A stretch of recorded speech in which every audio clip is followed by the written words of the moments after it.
How's everyone been? It's Mark, and today I got a very informational video for you. It's very valuable. It's about my experiences and my predicaments, my drawbacks that I faced when starting a clothing brand. And I'm going to be teaching you some things and what to avoid so you don't go through the same mistakes that I went through when starting out. And I'm going to be completely honest with you. I don't think starting a clothing brand is a great investment right off the bat when you're first entering the entrepreneurial route and getting into starting businesses and just making money on your own, because you definitely need a decent amount of startup funds, and you need brand promoters. You need people that want to promote your brand for you. You need friends, and it would help to have someone that is known, or should I say a famous person, repping your brand, because it will really get it out there. Because let's be real, people really only want to buy from trusted brands.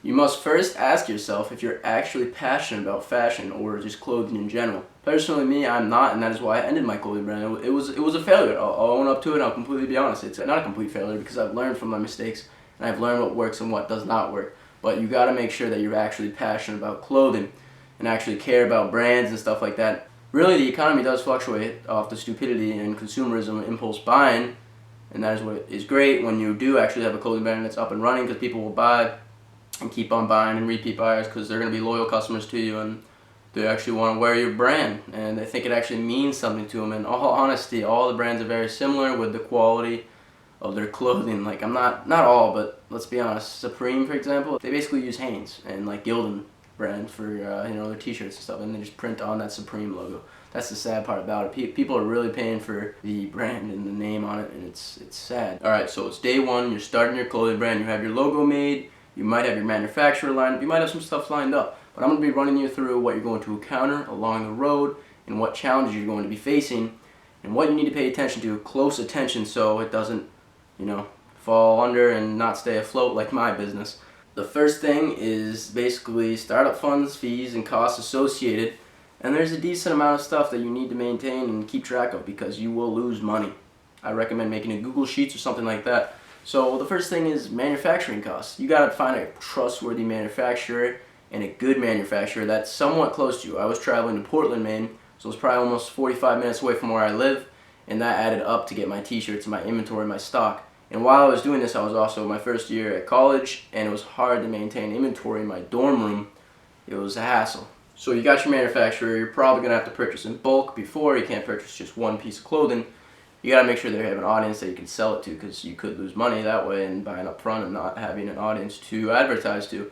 So make sure you start that Instagram page or that social media platform on Facebook, and target local audiences. Target local first. Do not target and try to be too broad with New England, because that is where you get your loyal customers. Look to your friends, look to your parents, look to your family members, look to anyone that already knows you and trusts you and wants to support you. So you got your manufacturer written down, you've crossed that off the list. Whether their fees are associated with launching a clothing brand, you got domains, website providers, stuff like that. So it could be Shopify. I paid $30 a month for that, and that added up quite quickly. You got this, once again, so you got the website domains, you got subscriptions, that could be apps and services. Let's say you have an app automating your email marketing, or you're uploading your ads on Facebook or Google Ads platform. And that's also another thing I want to cover, the ads. The ads are very costly. You can do pay per click, cost per click, stuff like that. And I did $5 a day, only $35 a week, and that didn't add up too much. Rule of thumb is the more you spend, the more likely you are to get and reach your specific audience. It shows it to more people. But you gotta, once again, you want to stay local. You don't want to just advertise it to Florida when you're from New England, because they have no relation to you. Why are they going to buy from you? Why? For what reason? Do they have any trust in you? No, they don't know you. They don't know who you are. They're just going to scroll right past your ad. 100%. So the website provider, domain, manufacturing costs, and ads, I'd say, are the hefty fees, but you also have other fees and costs that you cannot forget about. What if you have employees? What if you try to start a team? Personally, I did it alone, and that was a mistake. It's a team job. You need people to run social media marketing. You need people to go to clothing conventions.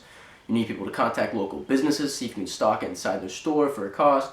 You got all of that, and you got to make sure that you have all hands on deck. You can't do it by yourself. And that's why mine, unfortunately, was not successful. I for some reason tried to force myself to do it all myself while I was away at school, and that was a mistake, and I decided to put my energy towards something else. So now that I've uncovered what I've encountered along my journey with starting a clothing brand, what do I want you to get out of this video? What do I want you to get? My main concepts that I want you to take out from this is be very organized, track all your expenses, because if you do not, you will lose money. And I say that with 100% passion, because not trying to sound negative and be a Debbie Downer, but you got to be realistic. So you got being very organized, because that comes a long way. Being organized with your life and everything, every aspect, you will get a great outcome from that. Aside from that, get a team. You can't do it yourself. I learned that the hard way. Trying to do everything myself is not smart, because you have so many different tasks to track. You got the media, you got getting models and taking photography and great pictures of models, you got your online presence, you got contacting the manufacturer, going up there and traveling to pick up your stock, and online presence. That is probably the most important aspect, because that's where everyone is adapting to, that's where all the businesses are moving to, and that is how you get people's eyes and their attention.